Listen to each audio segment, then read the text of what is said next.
తిలక్ గారు ఏం చెప్తారు సార్? ఒక జోగి రమేష్ కుమారుడి అరెస్టు అంశమే కాకుండా ఓవరాల్ గా ఒక కక్ష సాధింపు పాలన సాగుతోంది అనుకుంటున్నారా? నమస్కారం ఈశ్వర్ గారు, నమస్తే సార్. రవి గారు, వెంకటరామరెడ్డి గారు నమస్కారం. ఇప్పుడు ఒక విషయం చెప్తాను. ఇక్కడ జోగి రమేష్ గారి మీద చేసిన ఆరోపణలు చూసుకుంటే, ఒకటి రాజకీయ పరమైంది, ముఖ్యమంత్రి అదే ఆ రోజు ప్రతిపక్ష నాయకుడి ఇంటి మీద దాడి చేశారు. రెండు, ఈ భూములు కొన్నారు.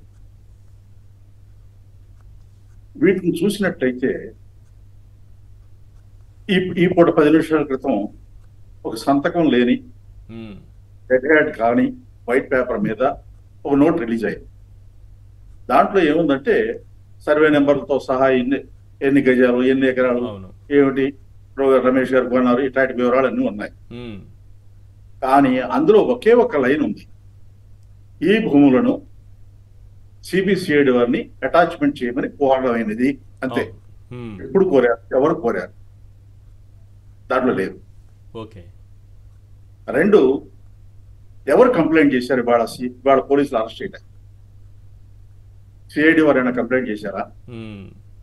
చేసి ఉన్నట్లయితే ఆ రోజు పత్రికా ప్రకటన చేసినప్పుడు సిఐడి వాళ్ళు ఎందుకు అబ్జెక్ట్ చేయలేదు, అబ్జెక్షన్ చెప్పలేదు? రిజిస్ట్రార్ ఆఫీస్ నుంచి ఎందుకు అబ్జెక్షన్ అనలేదు? అటాచ్మెంట్ లో రిజిస్ట్రార్ ఆఫీస్ కూడా ఇన్ఫర్మేషన్ ఉంటుంది కదా అటాచ్మెంట్. వాళ్ళు ఎన్ఓసి ఎందుకు ఇచ్చారు? క్లియర్ గా ఇది తర్వాత ఈ జోగి రమేష్ కుమారుడు అరెస్ట్ అయిన తర్వాత జోగి రమేష్ గారికి నోటీస్ ఇచ్చారు 41A. ఈ రోజు సాయంత్రం 6 గంటలకు హాజరుగమ్మని మంగళగిరిలో. అంత అర్జెన్సీ ఏంటి? సాయంత్రానికి హాజరయ్యి మీ దగ్గర అన్ని డాక్యుమెంట్స్ ఉన్నాయి కదా, ఉన్నాయని కదా అరెస్ట్ చేశారు, అక్రమాలు చేశారని. అదే అక్రమాలు కృష్ణా నది గర్భంలో ఎంతమంది చేశారు? 10ల సంఖ్యలో ఉన్నారు.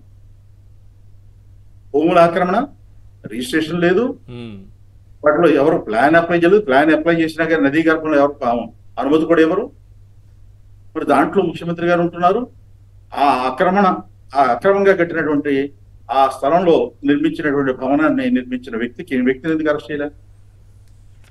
ఈరోజు కేసులో ముద్దాయిలు పేర్లు కూడా ఇచ్చారండి. ఆ ముద్దాయిల్లో జిల్లా రిజిస్ట్రార్ ఉన్నాడు, సబ్ రిజిస్ట్రార్ కూడా ఉన్నాడు. మరి వాళ్ళిద్దరు పేరు పెట్టినప్పుడు మరి స్టేట్ లెవెల్లో రిజిస్ట్రేషన్ ఐజీ ఉంటాడు. మరి ఆయన ఎందుకు అబ్జెక్షన్ ఎన్నాళ్ళు ఎందుకు ఏం చేయలేదు? ఇప్పుడు ముఖ్యమంత్రి గారు ఉండే ఇంటిని అబ్జెక్షన్ ఎందుకు ఆ రోజు అది ఆక్రమణ అని చెప్పి తెలుసు కదా, అక్రమంగా నిర్మించారని తెలుసు కదా, దాంట్లో పోలీసులు ఎందుకు యాక్షన్ తీసుకోలేదు? ఈ రోజు దాంట్లో ఎవరు కంప్లైంట్ ఇచ్చారు? అసలు ఎన్నాళ్ళు ఎందుకు మౌనంగా ఉన్నారు? ఈ రెండింటికి సమాధానం. అట్లాగే చంద్రబాబు నాయుడు గారు ముఖ్యమంత్రిగా ఉండగానే అయ్యన్న పాత్రుడు గారు విశాఖపట్నంలో ఒక ఆరోపణ చేశారు, 1,00,000 ఎకరాల ఆక్రమణ జరిగింది అని గంటా శ్రీనివాసరావు మీద ఆరోపించారు. ఆ రోజు ఆయన మంత్రి. మరి దాని మీద చర్యలు తీసుకోలేదు. ఇవి ప్రశ్నలు. ఇప్పుడు ఈ అరెస్టు తర్వాత తెలుగుదేశం పార్టీ నుంచి వస్తున్న లీకులు ఏమిటి? నెక్స్ట్ కారుమూరి నాగేశ్వరరావు అని, అంటే టార్గెట్ ఫిక్స్ అయిపోయింది. సో 1 by 1 వేసుకుంటూ వెళ్ళడమే. ఇప్పుడు ఆ రోజున జోగి రమేష్ గారు ముఖ్యమంత్రి గారి ఇంటి మీద దాడి చేశారనేది ఆరోపణ. అవును. ఇంటి దాడి కడలేదు ఆయన ఇంటి ఏమో కృష్ణానది ఒడ్డున ఉంటుంది, ఈ కటకట్ట రోడ్డు ఏమో అరఫర్లంగ దూరంలో ఉంటుంది. మరి దాడి చేస్తే ఒక రాయైనా పడిందా? ఎవరైనా కుట్టారా? ఏదైనా నష్టం చేశారా? ఈ ప్రశ్నలకు జవాబు కావాలి. ఎందుకు ఈ ప్రశ్న వేస్తున్నానంటే, వారం రోజుల క్రితం అంబేద్కర్ గారి విగ్రహం మీద దాడి జరిగితే అది అంబేద్కర్ గారి విగ్రహం మీద దాడి కాదు, శిలాఫలకం నేమ్ ప్లేట్ మీద పగలగొట్టారు, అంత తప్పితే ఏం లేదు అని చెప్పేసి వాళ్ళు లైట్ గా. మంచి పాయింట్. నేనేమంటాను, ఆ అంబేద్కర్ గారి పార్క్ చుట్టూ ఉన్నటువంటి ఆఫీసులు ఎవరై? Raj Bhavan, police commissioner office, collector office, collector camp office, high court chief justice ఇల్లు. ఇది వెరీ హై ప్రొఫైల్ జోన్. ఇక్కడ సెక్యూరిటీ హై లెవెల్లో ఉంటుంది. హై లెవెల్ సెక్యూరిటీ జోన్ లోకి వెళ్ళి తెలుగుదేశం వాళ్ళు పోలీసులను బెదిరించి అక్కడ ఉన్న వాళ్ళందరినీ పంపించేసి అర్ధరాత్రి పూట అంబేద్కర్ విగ్రహం దగ్గరికి వెళ్ళి శిలాఫలకాన్ని పగలగొట్టారంటే ఇది బ్రీచ్ ఆఫ్ వైలెన్స్ కాదా? రాష్ట్రంలో శాంతి భద్రతలు ఉన్నాయని ఏ రకంగా చెప్పుకుంటారు? అంటే నేమ్ ప్లేట్ పగలగొట్టారు కాబట్టి అది హై ప్రొఫైల్ జోన్ లో పగలగొట్టినా పర్వాలేదా? అదే చీఫ్ జస్టిస్ ఇంటికో రాజ్భవన్ ఇంటికి వెళ్ళి ఆ నేమ్ ప్లేట్ పగలగొడితే కేసు లేకుండా ఉంటుందా? అందువల్ల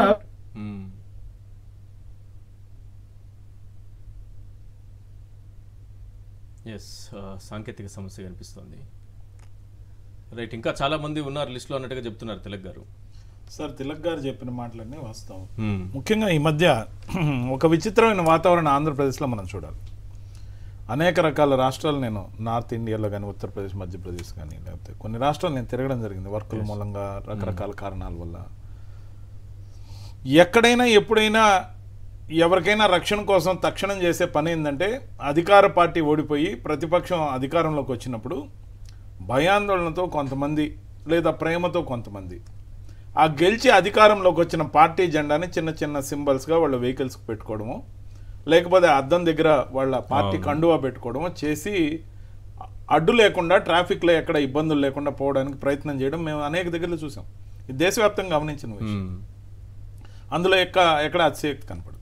కానీ ఈ మధ్య విజయవాడ నగరంలో, హైదరాబాద్ నగరంతో సహా ఎక్కడైనా తెలుగుదేశం పార్టీకి సంబంధించిన చోటా మోటా నాయకులతో సహా వాళ్ళ వాహనాలకి ఒక విచిత్రమైన ధోరణిని, వరవణ్ణి కనిపెట్టారు. అది నేమ్ బోర్డులో పవన్ కళ్యాణ్ గారి ఫోటోనో, చంద్రబాబు నాయుడు గారి ఫోటోనో, నారా లోకేష్ గారి ఫోటోనో, ఇలా ముఖ్యంగా ఈ ముగ్గురు ఫోటోలతో పాటు ఎరపతినేని గారి ఫోటోలు కానీ, లేకపోతే పేరు కానీ, నిమ్మల రామానాయుడు గారి పేరు కానీ, ఫోటో కానీ, ముఖ్యంగా పేర్లు రాసి ఆ విండ్షీల్డ్ వెనక ఏదైతే ఉంటుందో కారు వెనక అద్దం మీద ఎరపతినేని గారి తాలూకా, పిఠాపురం ఎమ్మెల్యే గారి తాలూకా, తెలుగుదేశం పార్టీ తాలూకా, చంద్రబాబు నాయుడు గారి తాలూకా, నారా లోకేష్ గారి తాలూకా. ఈ తాలూకాల జిల్లాలో ఏంది నాకు అర్థం కాదు. అంటే మమ్మల్ని ఎవరెక్కడా ఆపకూడదు. ఓకే, మా వెహికల్ కి పసుపు బిళ్ళ కంటే గ్రీన్ ఛానల్ అంటే ఇక్కడ ఈ గ్రీన్ అనకూడదు, మన ఎల్లో ఛానల్. సో మమ్మల్ని ఎటువంటి సమస్యలు లేకుండా వదిలేయాలి. అంటే పలానోళ్ళ తాలూకా బండి వస్తుందంటే భయపడాలి. పసుపు బిళ్ళ కంటే వ్యాలిడా?